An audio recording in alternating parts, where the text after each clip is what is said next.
Well, Happy New Year, everyone. And yes, we are actually filming this on New Year's Day. Happy Wednesday walkabout for 2025. And we're going to answer that riveting question, is there really such a thing as winter gardening? And yes, there is. It may be a little bit more subtle, it may be a little bit more nuanced, but nevertheless, there are some things that we can do in the way of indoor gardening and outdoor gardening to ensure a more beautiful spring. So let's talk a little bit about some light pruning, what there is to be had in the way of cut materials that we can bring inside. We'll take a look at seed catalogs and some of the things that I am obsessing about for this coming spring. So what do you say, Stuart? Let's do it. Let's do it. Well, truly one of the gifts of the season are red berries, and my Yopon hollies are performing just beautifully. I think it's because I did give them a feed. Okay, come on, there we go. I've got my Works pruners, which have just been stellar on when I want to prune the berries on this Yopon holly, because this is kind of hard wood and it's a little bit more difficult to take off. And by the way, I'm going to have trouble talking today because it's cold outside. I think it is. Yes, I've got numb lips. Finally, it turned cold. I think our high today is 48, but it ain't anywhere near that right now. I think our low tonight was 28. So definitely, it has finally turned winter. And actually, for me, that is a good thing, because it was really scary, you guys.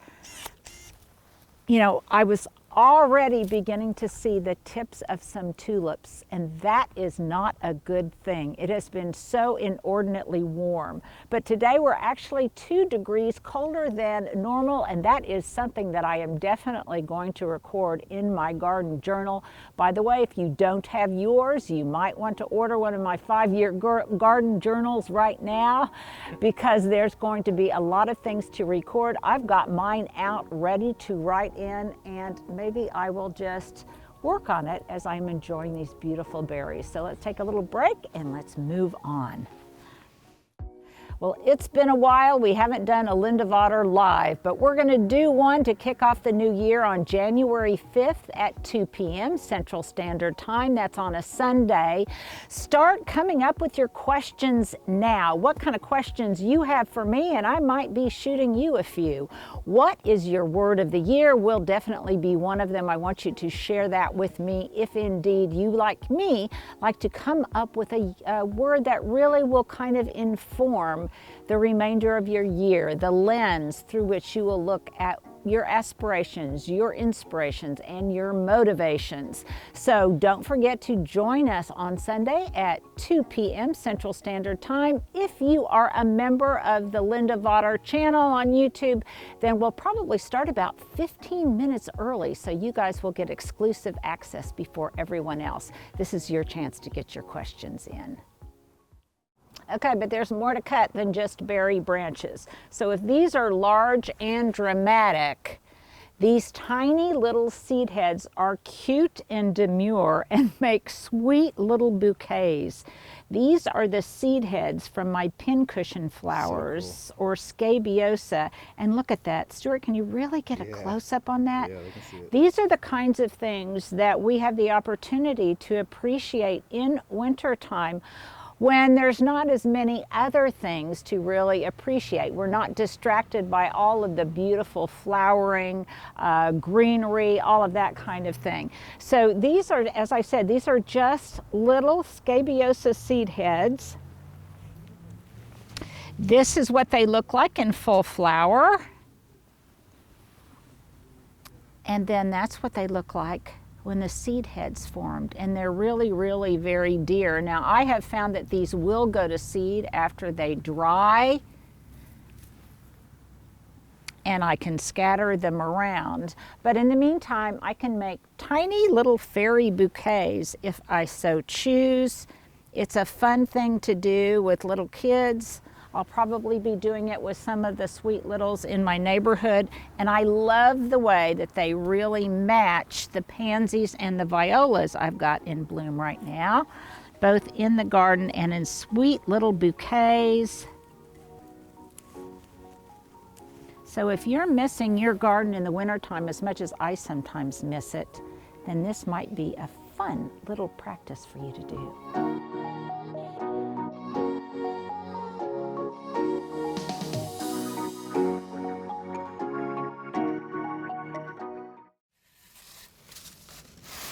Well, I'm kind of doing some minor leaf cleanup today because I really want to make sure that I keep my steps clear. I've talked about that before. When all of these leaves accumulate at the base, it's kind of hard to see where to place your foot. So I'm going to be cleaning these up a little bit.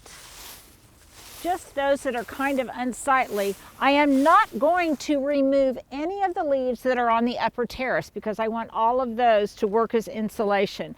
One thing that I am going to do as soon as I get some new bags, because I'm out of them, is I'm going to be taking these leaves and I'm going to be putting them in my Works shredder, because once they are shredded, I will use that as more mulch for the upper terrace. Not only will that protect things, keep the moisture in, hold the cold out, but as importantly, over time they will break down and really improve the quality of the soil.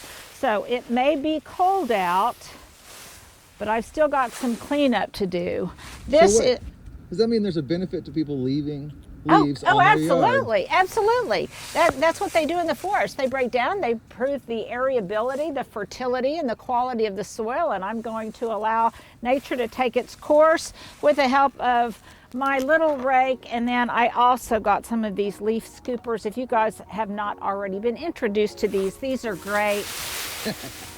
And they really make it fast work for me to just dump all of these into my Works leaf shredder. Stuart just asked me, and again, I've mentioned this before in previous videos, but it bears repeating, and that is, while I want those leaves to break down on my flower beds, I don't want them to remain on my turf, because if we got a really hard rain or a heavy snow, that would really provide an opportunity for it to suffocate and kind of thin out my grass, and I don't want that to happen. I don't want any of that, those kind of blemishes on my turf, because I want it to stay green, hopefully throughout the winter, but more importantly, I want it to be clean with no dead spots in the spring when all of the tulips are in bloom. So I will be removing all of the leaves, what few remain, from the turf itself, and I will be using those also to create mulch in my Works mulcher. So if you did not hear me mention that in an earlier video, there you go.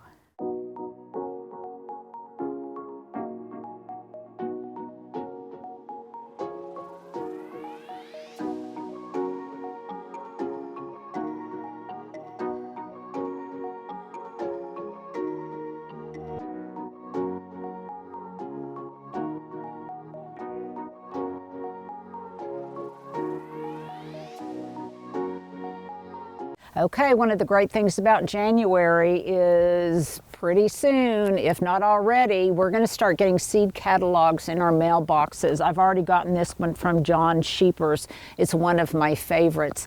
Now, one thing that I like to consider this time of year is, what do I want to do more of next spring that I didn't do last year? And I'm kind of fixated this year on cosmos. That may seem like a very, very common flower to you. You may have grown it easily over the years, but for me, for some reason, maybe it's because of our heat, I've always struggled with it a little bit, but I love it. And so this year I'm going to be looking at different varieties of cosmos. I may be planting them in some forgotten areas in the alley to see if I can get it to go to seed and keep coming back. At any rate, that is one of the things that I've got on my list. In addition, I think I want to grow more leeks this year, because they've got that kind of, they're the poor man's allium, and I think that will be fun. I'll also look at different kinds of herbs and mini dwarf vegetables. That's always fun for me. So just enjoy savoring, sitting by the fire or with your heating pad in your lap, and look at the seed catalogs that come in and start dreaming now. Now, I know it's not possible for everyone, But if you can, I think on New Year's Day or the first week of the new year is a great time to drone your garden, because you can see exactly where your evergreens are, where you might need more, what it looked like on that date and time at the very beginning of the year. Then you too can compare from one year to the next, not just from earth level, but also from sky level. Changing perspectives is really helpful. Stuart's going to be doing it for me.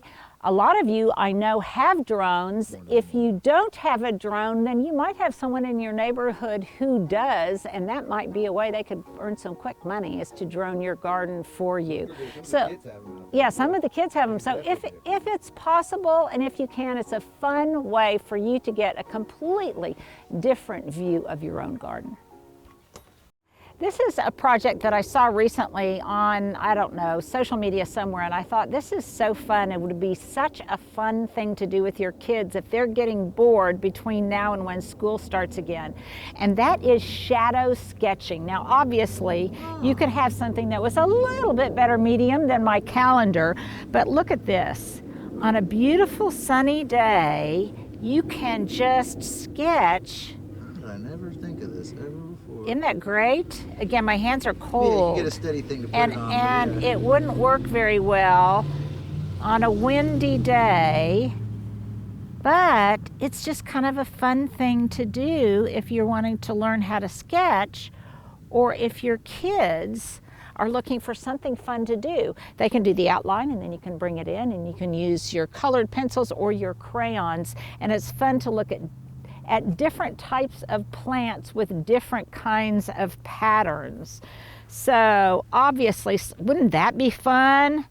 That would be really fun to do, and better to do with a pencil than with a pen, but I did want to show you that because I thought that was really fun.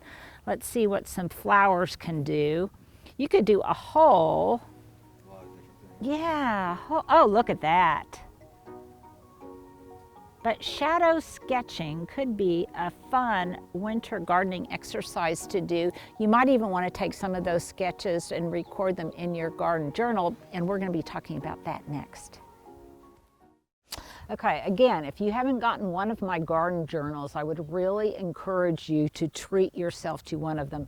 They're just like $16 on Amazon right now, or if you can, always shop your local bookstore first. But I want to set a really good habit, start a really good habit of recording things. Last year was the first year that I started to do it, and the high was 48. And the low was 28, and interestingly, that's about what it is this year, I think within a degree or two. So I took a picture with my little Ivy printer, and Stuart, if we can, let's put a link here to this little Ivy printer that makes an image, and then it's got adhesive on the back, and you can just put it in place. So this is what my garden looked like. Really in cool. 2024. You can see that last year I had a different color palette of ivy and violas.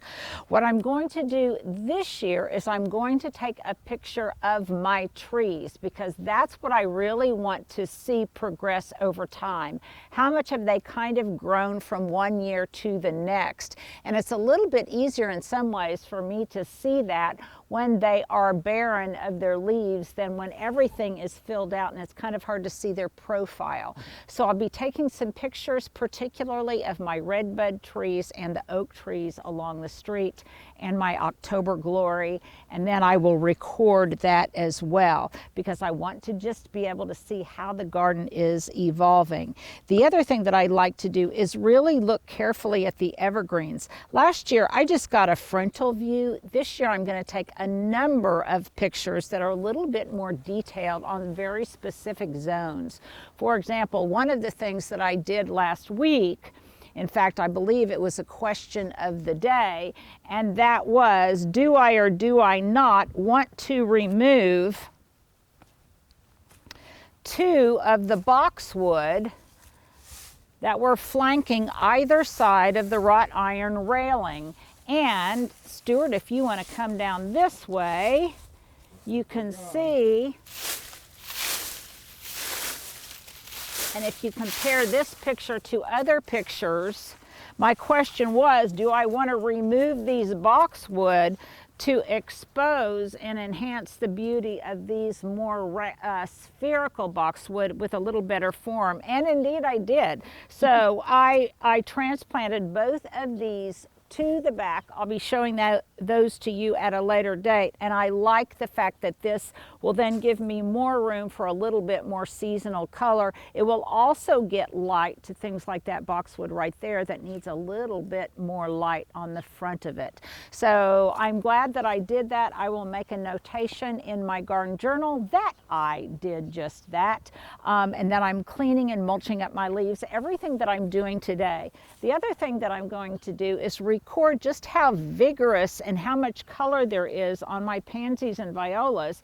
And because it's been so warm, there's a lot of it. Now, what's bothering me most about the garden at this point in time, and it is one of the downsides of having a cottage garden in the front, and that is in the winter, even with the presence of lots of architectural evergreens, it still looks kind of messy, especially if you've got your leaf mulcher out front and some of your garden tools.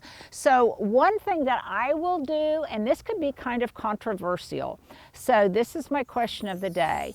This week I am going to go ahead and take down my Christmas wreaths. Now, a lot of other people leave up their Christmas lights for far longer. A lot of people do it until Epiphany.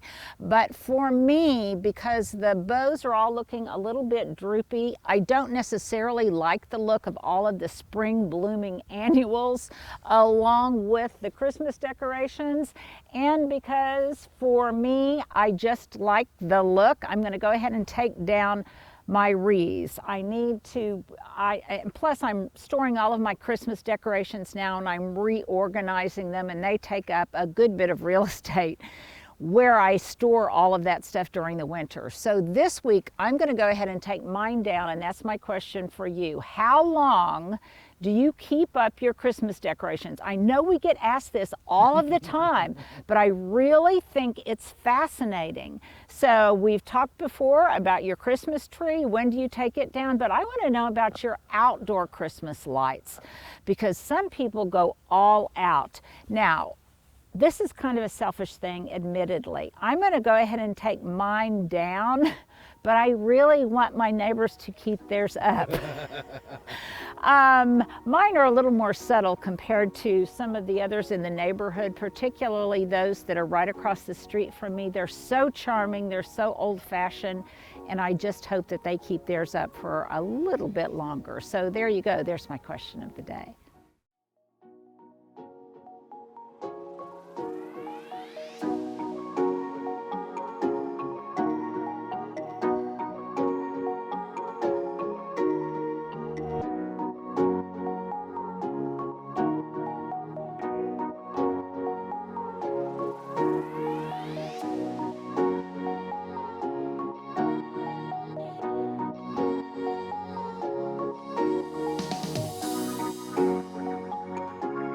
About 2 weeks ago, we finally had a really, really good drenching rain, and almost immediately I saw the garden begin to respond. It almost was like spring on those days that it was inordinately warm.